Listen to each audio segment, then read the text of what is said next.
Pendo and Juma had been married for over 5 years, but had not been able to have children. They tried everything: fertility treatments, herbal remedies, prayers and offerings at all the temples in their village. But Pendo could not get pregnant.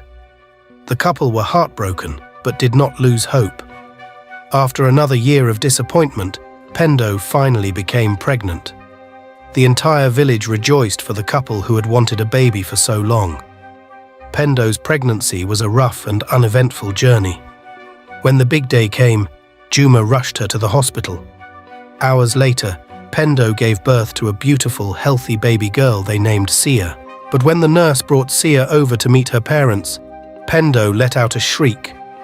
The baby was covered head to toe in thick black fur, just like a bear cub.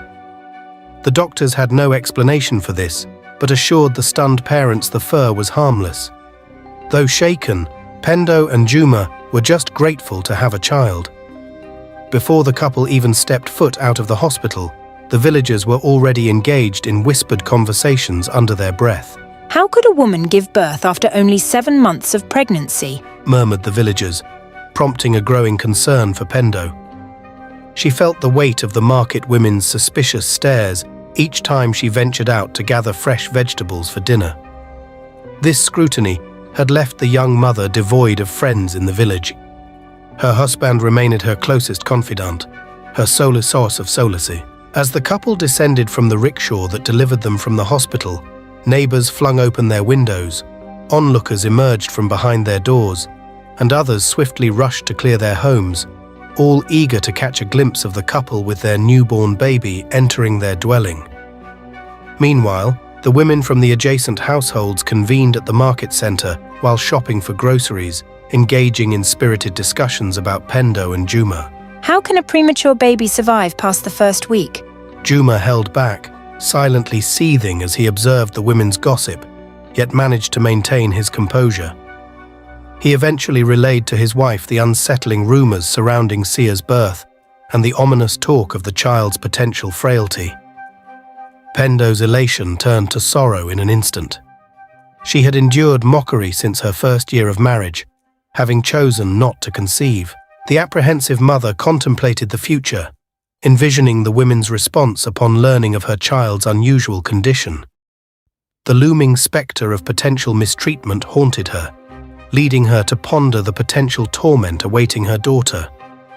That night, the couple found themselves unable to rest, tormented by the thought of their child, with a distinctive appearance, being exposed to the neighboring children. Due to this dire situation, they came to a shared decision.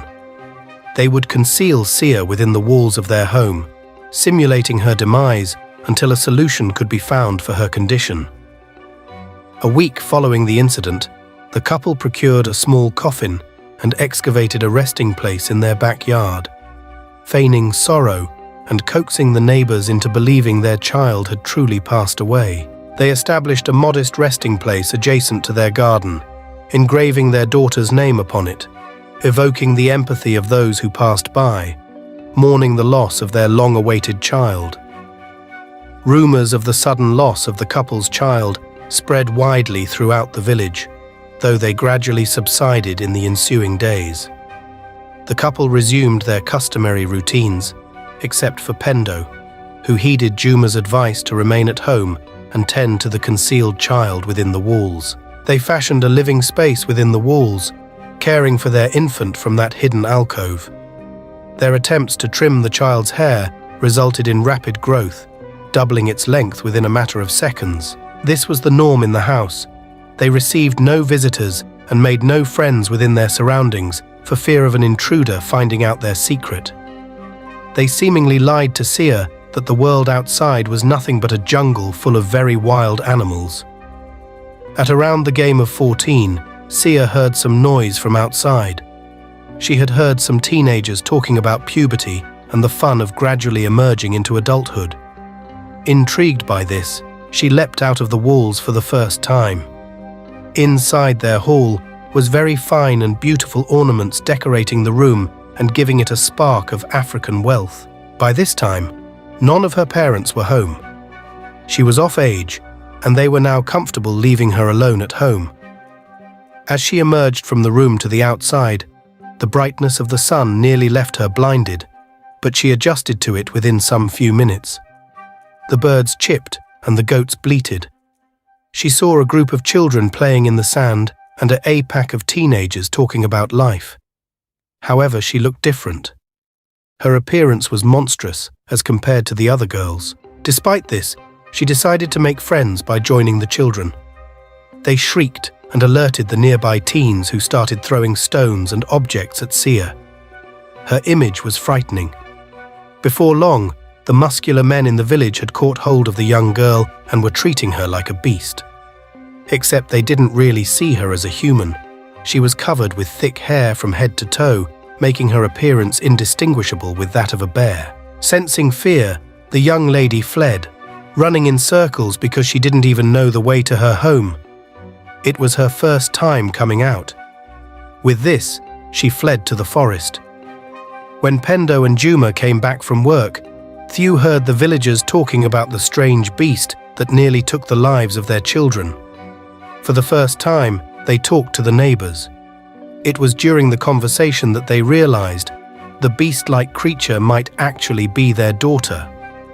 As they rushed back in, they were grappled with sadness. The young woman had escaped indeed. It had been years since the departure of Sia into the Forbidden Forest. However, the prince on the land went on a relentless quest to find a cure for his father's sickness.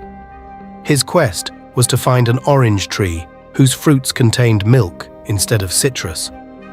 As the prince ventured into the forest, he saw a monstrous figure lurking behind the bushes. As he took out his bow, the figure shrieked in a soft voice. I don't think that will be needful. I'm more like you, but covered in an animal fur. The prince shrieked in fear whilst falling on his back. On his many expeditions, this was the most terrifying. He thought, a talking beast.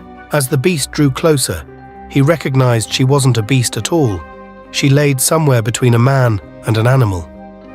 He calmed down despite his fear and curiosity. After the beast narrated her story to the young and charming prince, it was no longer a secret that she was Sia, the very young girl who fled from the village. The two became friends, enjoying each other's company. She decided to show the prince the tree to the mythical fruit, but in return, he must send her to his village and marry her as his queen. The prince refused, but after thinking about his father's constant health deterioration, he finally gave in. It was a deal. He emerged in the village, holding the monster by hand and marching her into the palace as villagers watched in disgust. The prince cut the fruit and squeezed its juice into the king's mouth. Immediately, he sprang on his feet. His health was back, and he had more energy than before. However, the fruit came with an opposite reaction. The king went completely bald and lost all his hair. This was nothing to worry about. He was happy he had his health back and could finally rule his kingdom. The king's face brimmed with happiness. But wait, my son. If this fruit can cure my health, but take off all my body hair, then I'm certainly sure it can work on your soon-to-be bride, he said. The prince squeezed the juice in Sia's mouth as he watched in disbelief. She was lifted from the sky by a power as a beam of light shone on her body from above. Before long, her body hair came off like a suit, and standing beside the king and prince was the most beautiful bald woman with a glowing brown melanin tone ever seen in the kingdom. Sia requested to see her parents, and Pendo burst out in tears the moment she saw Sia. She knew it was her princess. The family reunited, and the prince was more than happy to get the most beautiful woman in the kingdom. The story ends as there's merry in the kingdom over the union of the prince and his bride Sia.